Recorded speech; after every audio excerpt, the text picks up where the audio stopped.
Selamat siang, Mbak. Oke, sebelumnya perkenalkan saya Silvi, ahli gizi yang akan menemani Mbak dalam proses konseling ini. Sebelum itu, Mbak boleh perkenalan terlebih dahulu ya.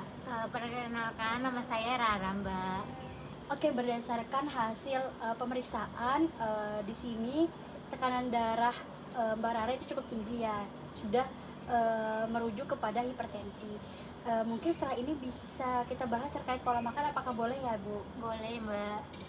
Oke, Mbak Rara, bisa dijelaskan mungkin, diceritakan, biasanya suka makan makanan yang kayak gimana ya? Makanan gurih kah, asin, atau manis ya? Eh, aku biasanya suka makan makanan asin sih, kayak ikan asin. Terus sering juga kalau di luar rumah biasanya sering jajan ciki yang asin-asin gitu sih, Oke. Mbak. Oke, jadi Mbak Rara ini sukanya makan makanan yang asin, juga gurih ya? Bisa spesifik nggak biasanya suka makanannya yang kayak gimana? Makanan asin contohnya yang kayak gimana sukanya? Biasanya kayak keripik kentang dalam kemasan gitu, atau enggak seringnya di kos itu makan mie instan seperti itu. Oke, jadi suka makan mie instan, terus makan makanan kemasan yang kayak kentang Iya. goreng gitu ya Mbak, yang kayak keripik-keripik gitu. Apakah Mbak Rara juga suka makan makanan asin goreng seperti ikan asin ya, atau gimana? Kalau ikan asin kadang aku makan, tapi nggak Biasanya. sesering makan mie instan gitu. Oke, jadi dari pola makan Mbak Rara yang sudah diceritakan tadi, makan makanan asin, makan makanan gurih yang tinggi garam itu bisa menjadi pemicu tekanan darah Mbak Rara itu naik. Oke, jadi dari pola makan Mbak Rara tadi yang suka makan makanan kemasan seperti keripik kentang, terus juga sempat tapi nggak sering ya makan ikan asin juga, terus suka makan mie instan juga nih. Iya. Nah, jadi Mbak Rara makan makanan yang tinggi, yang Mbak Rara sudah sebutkan tadi itu cukup tinggi garam. Nah, makanan yang tinggi garam ini yang bisa memicu tingginya tekanan darah Mbak Rara, jadi menyebabkan hipertensi.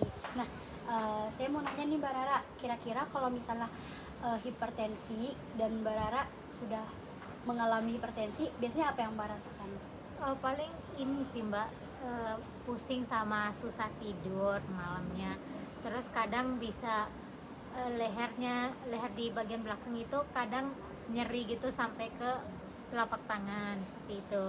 Oke, nah jadi cukup sakit ya Mbak ya mengalami itu. Jadi kira-kira menurut Mbak Rara, apa yang harus Mbak Rara lakukan supaya menjaga pola makan Mbak agar tekanan darah Mbak terjaga dan tidak mengalami lagi gejala-gejala terkait hipertensi? Untuk saat ini aku baru berusaha mengurangi makan mie instan sama ciki-cikian sih. Kalau mie instan itu dulunya itu bisa setiap hari. Kalau sekarang kadang bisa baru mengurangi 3 sampai 4 kali dalam seminggu seperti itu. Kalau untuk cikinya udah berusaha stop, kayak stop banget gitu. Oke, sulit. Oke, jadi saya di sini mengapresiasi sekali kalau misalnya Mbak Rara udah ada mulai merubah pola makannya nih dari makan makanan yang tinggi garam tadi, tinggi natrium tadi.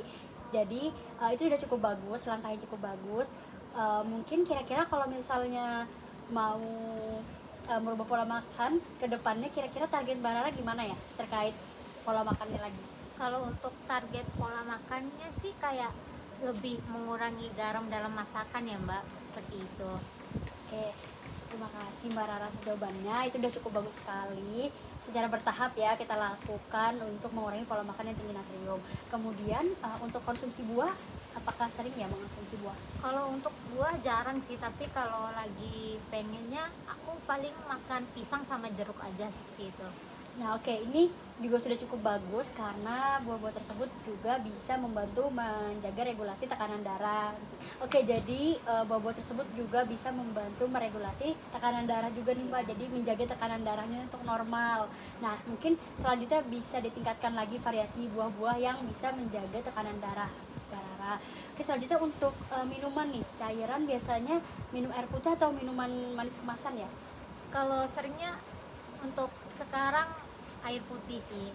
Oke, nah itu juga termasuk langkah yang bagus Mbak Rara karena air putih juga bisa membantu menjaga tekanan darah. Jadi mungkin jangan mengkonsumsi minuman manis yang berkemasan terlalu sering gitu ya Mbak. Oke. Jadi dari diskusi kita pada hari ini, Mbak Rara sudah mau punya target untuk mengurangi makanan yang rendah natrium. Konsumsi buah juga udah sering, cuman mungkin tambah divariasikan lagi buah-buahannya mungkin bisa. Kemudian tetap mempertahankan untuk selalu terhidrasi dengan air putih, tidak mengkonsumsi minuman manis berlebih. Mungkin ada yang ingin ditanyakan lagi? Mungkin itu dulu sih Mbak gitu. Oke, terima kasih Mbak Rara. Terima kasih Mbak.